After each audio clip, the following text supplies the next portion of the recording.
Welcome to Celestial Insights, a weekly podcast that brings the stars down to earth. I'm your host, astrologer, coach, and intuitive Celeste Brooks. My purpose is to provide practical, unique, and insightful guidance to help you navigate the energies of the week like a boss. Hello, this is Celeste of Astrology by Celeste, and on this episode, I will discuss the astrology for the week of January 29th, 2023. Now is a great time to get an astrology reading. All the planets are in direct motion until April 21st, so it's go time. A new beginnings reading will help you understand your natal chart and your natal promise better. Return to the stars is wonderful if you have a foundation in your chart but want to really focus on what's going on now and what may be coming up in the future and how you can use the cycles well to manifest what you want in your life. I also offer couples readings where you come with your partner or a parent, a child, and understand how your charts interact with each other, your blind spots, as well as areas of ease and things that can make the relationship better.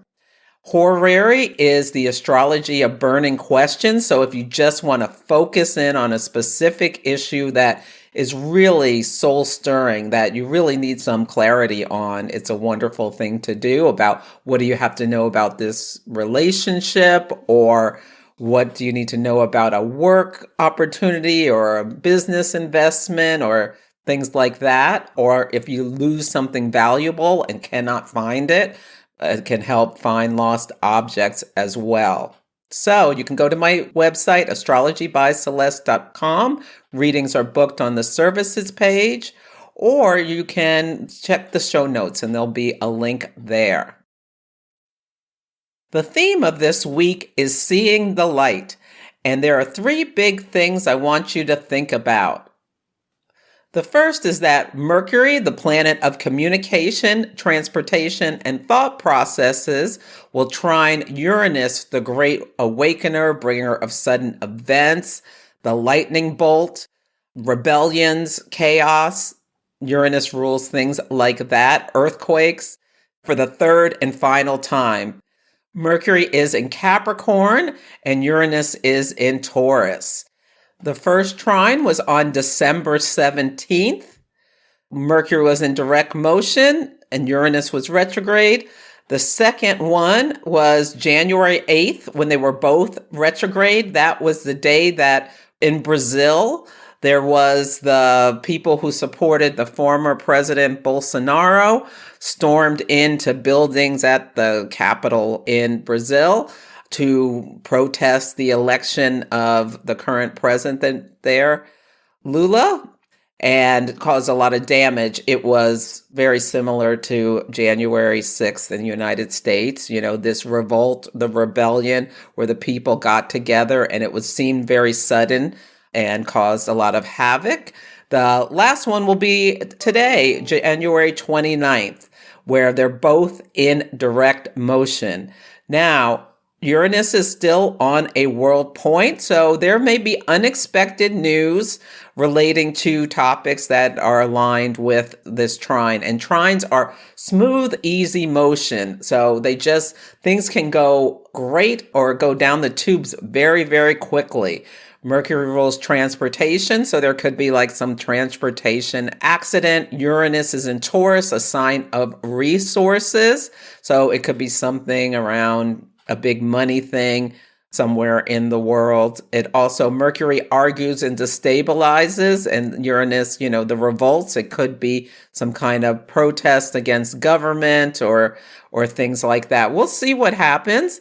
But in your own life, you can think about if those three dates connected with you, is there something that you have become aware of in terms of Mercury and Capricorn? Could be a process or a way you approach something tangible about your work or the goals you've set out to achieve or your status amongst the collective.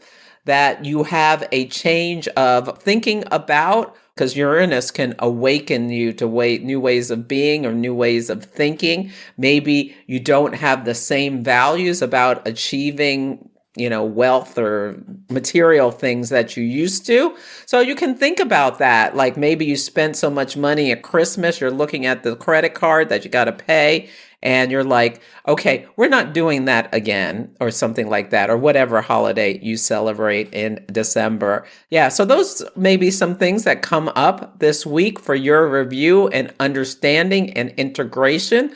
With retrogrades, the first pass, we become aware of something. The retrograde, like it comes back to our attention in some way. And the last pass, it's a psychological integration where we figure out a way forward, or it comes to our attention. We can choose to ignore it, or we can choose to make changes for our betterment. The next thing I want to make you aware of is that the Asteroid Ceres will station retrograde this Friday at 6 Libra. The mythology of Ceres is that she's the goddess of the grain and harvest. Her myth explains the seasons of the year. Her daughter Persephone was stolen by Pluto, the lord of the underworld, and dragged down to Hades in order to be his wife. And she went into this deep depression and let everything die. And so there was a negotiation where her daughter was able to come back 6 months a year, but then she would have to go back to Hades 6 months a year. So it explains winter and fall and winter is when she's mourning her daughter, and then the spring and the summer is when she has her. And so when people die unexpectedly, often their Ceres is activated, or if you lose someone unexpectedly, your Ceres may be activated in your natal chart. It's represented by the sickle. It's one of the asteroid goddesses, so it represents the mother and parenting and nurturing and caring for others. So people with strong Ceres can often be like laborers or servers or involved in unions. And by strong, I mean it's conjunct a planet or a point or talking to something in your natal chart. Yeah, or on an angle, things like that. I wonder if there is going to be news about food issues or lack of resources or empty shelves or things like that. It also could have a legal component because Libra makes me think about lawyers getting involved in something. Maybe news about this egg issue. Apparently, eggs are really expensive these days and hard to get because of a unexpected problem with animals that are grown for food having some kind of avian flu or something. So the eggs were needed for inoculations or vaccines or things like that. Yeah. So anyway, I'm thinking that may have something to do with it when Ceres stations. We'll see what happens. The last thing I want to make you aware of is that the sun will square Uranus on Friday the same day. And the sun will be at almost 15 Aquarius and Uranus at 15 Taurus. Yeah, so that's world points. The 15 degrees of the fixed signs are world points where there can be big news that has high visibility. And the sun is about the authority, leaders. There can be unexpected news about a world leader. Uranus, there could be people fighting against restrictions from leadership. Yeah, freedom fighters is something that could happen on this day. It could also be like an earthquake or something like that. Yeah, I think it's related to Ceres in some way as well. We'll see what happens. Kamala Harris, I've been kind of looking at her chart. She's coming up on her second Saturn return. Her Saturn natally is at 28 Aquarius. And in the sky now, it's to 26 Aquarius. So it's within the 2 degrees orb. So we may see events. And her Saturn's very high up in the 9th house. So something public may come to our attention. And she is a Libra. Now, when the sun squares Uranus, the moon will be at 27 Cancer, squaring her sun at 27 Libra and her moon at 27 Aries. So I don't know, there could be news about motherhood for her, security, her home. I wonder if we'll know what goes on, but it looks like her chart is very activated. So we'll see what happens this week and through the next couple of months, because her return is on February 22nd officially. And then it's just a one hit. So when there's a one hit, when you have a Saturn return, it can be like a big event. And her midheaven is at 2 degrees of Pisces. And so when Saturn gets to 2 degrees of Pisces on March 28th, it will connect with her midheaven for the first time. And she's going to have it rub against her midheaven 3 times. That can be a time when you can have increased responsibilities. Yeah, I'm not going to make any predictions about what is going to happen, but also Neptune is going to be squaring her ascendant in her north node. So, yeah, Neptune dissolves things as well as her descendant. Yeah, we'll see what happens. I'm very interested to see how this year manifests for her. In your own life, the Sun square Uranus may awaken you to maybe something that needs to change. And it could be related to your mother or your diet with Ceres stationing on the same day, or the work you do, something like that. Yeah, or a child. It's very interesting. See what comes like a couple days before and a couple days after Friday. See what comes to your attention that you are awakened to, how you need to make some changes about something related to Ceres. On Sunday, the word of the day is awareness. We start the week with the moon in the fixed earth sign of Taurus, and it recently met Uranus. And then on this day, the moon is going to square Saturn, and it's going to square Saturn where it's a degree off of Algol, that fixed star of intensity. So you may become aware of some things on this day.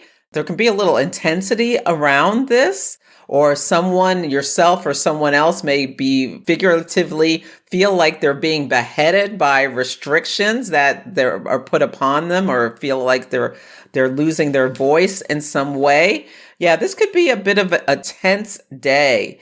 The sun will also trine Mars. Sun trine Mars can be putting a spotlight on the actions that you're taking or someone else is taking. And Mars is in Gemini, so that's why I feel like it may be something around communication or someone saying something that's just a little out of pocket.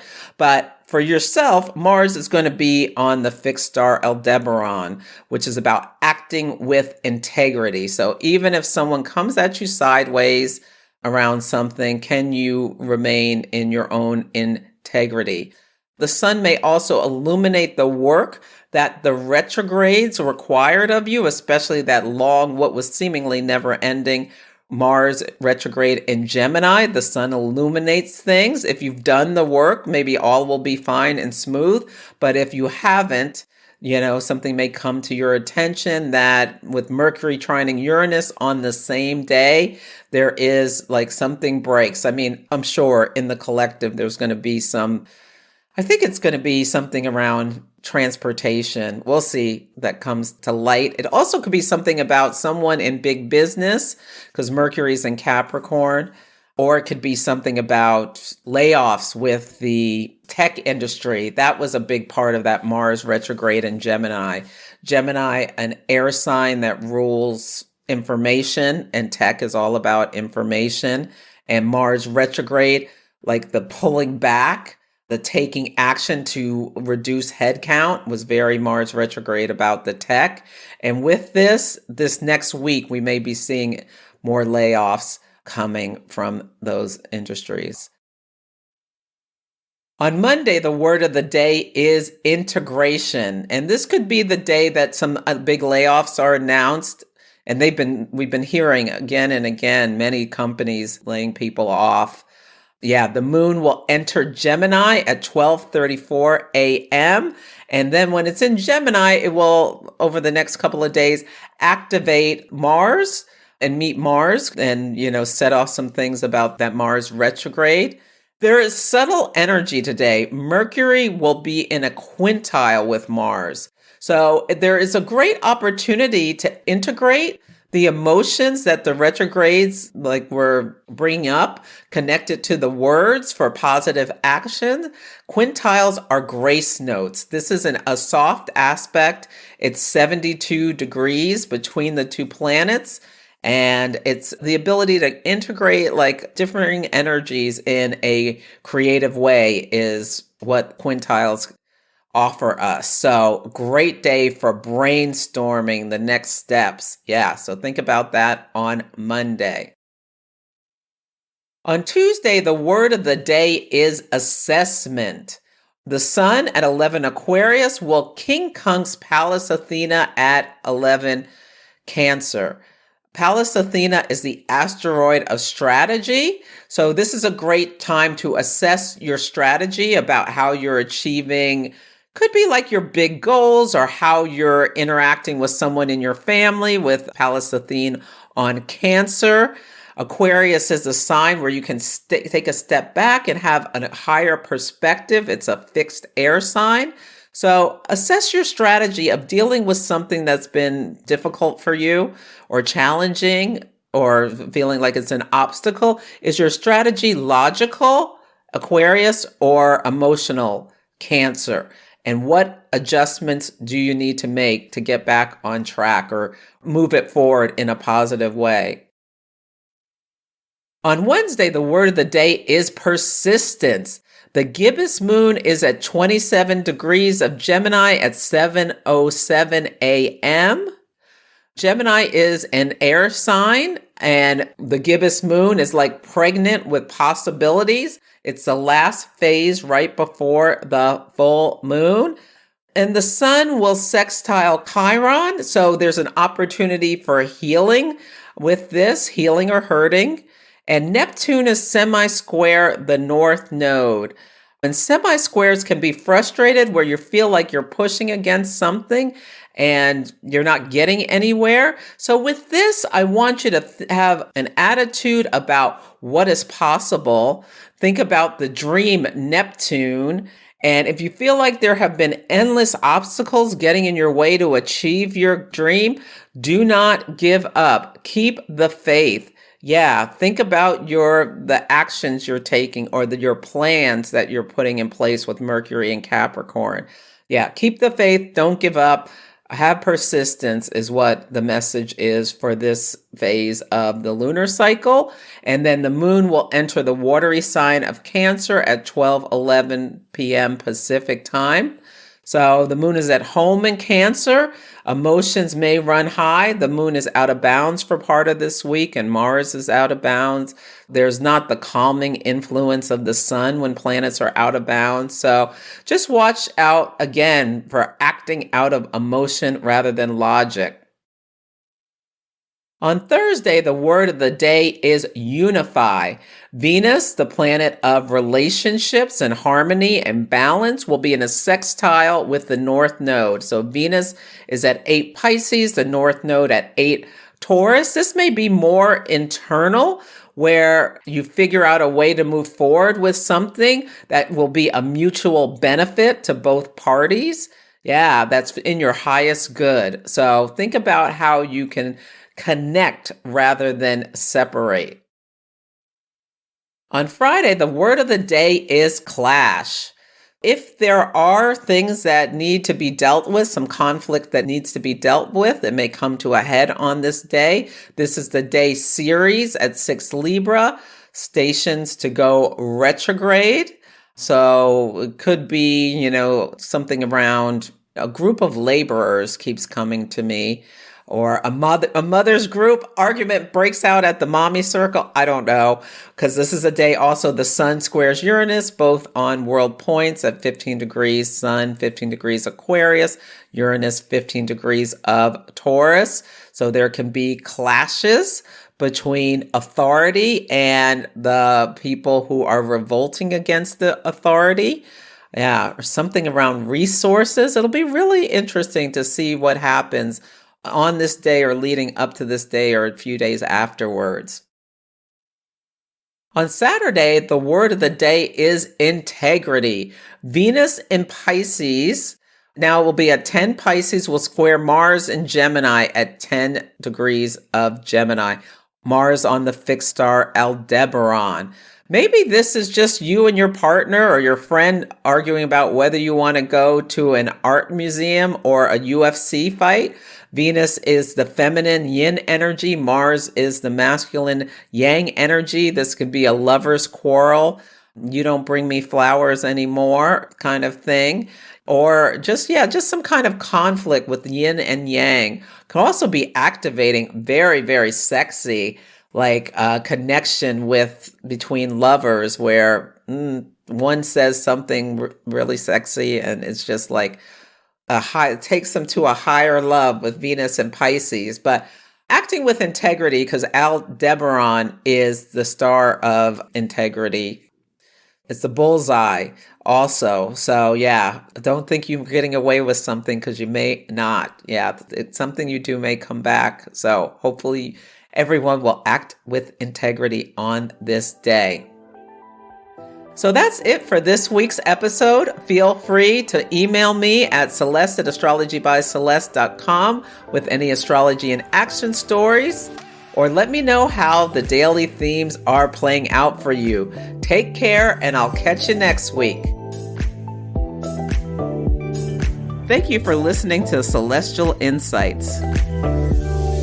To learn more about my work, please visit my website, astrologybyceleste.com, where I offer personal readings, horary consultations, cosmic coaching, group events, and classes to help guide people to higher levels of fulfillment. You can also find me on Instagram, YouTube, TikTok, and Facebook at Astrology by Celeste. If you enjoyed Celestial Insights, please help others find the show. Follow, rate it 5 stars, or write a nice review. I would so appreciate it. I'm astrologer, coach, and intuitive Celeste Brooks, and I'll be back next week.